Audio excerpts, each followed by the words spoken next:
Now there is a quicker method to factorising these non-monic quadratic trinomials, which I'm happy for you to use. So we are going to set up, notice that our leading coefficient here is 2.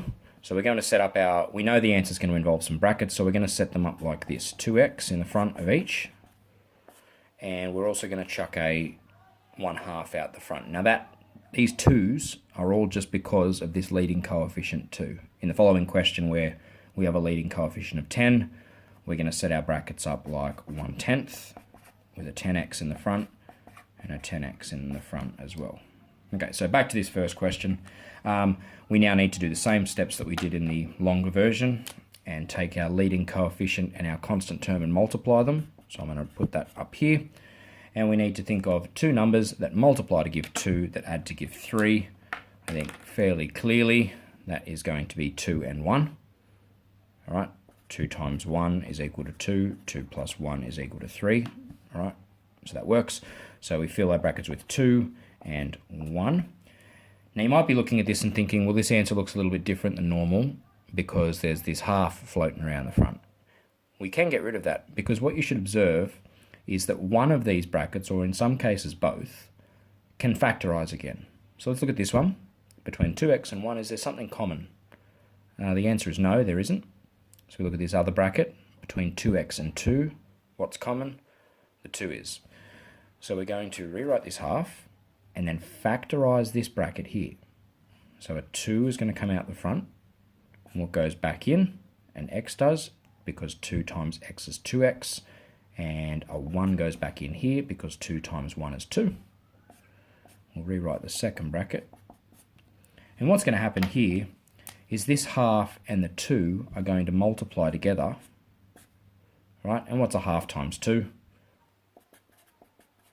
Well, that just equals 1, right? So what happens is this effectively, you don't need to write because we don't really write 1s in algebra, and you end up with your final answer of x plus 1, 2x plus 1.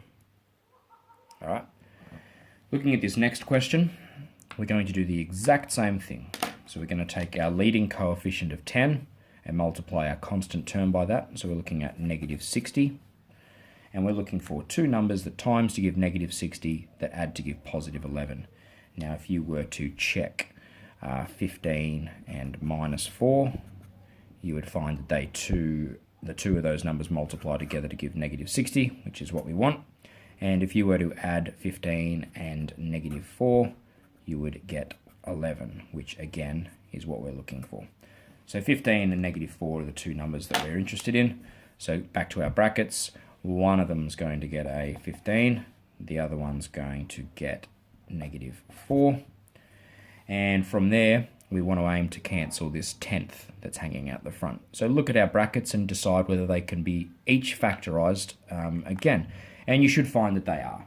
So for the first one, 10x and 15, a 5 is common to them both. So first of all, we'll write this 1/10 down. A 5 is common. All right. What goes back in? 2x does, because 5 times 2x is 10x. And a 3, because 5 times 3 is 15. At this second pair of brackets, 10x minus 4, there is a common 2. What goes back in?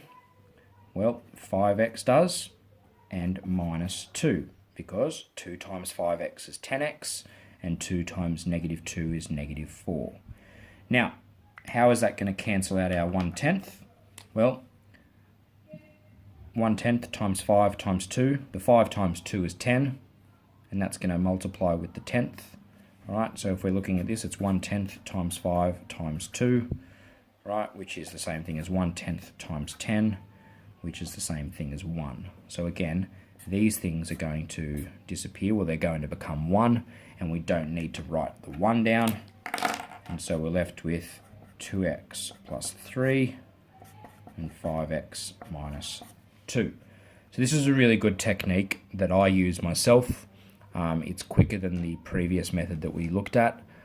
So with a bit of practice, I would consider adopting this method.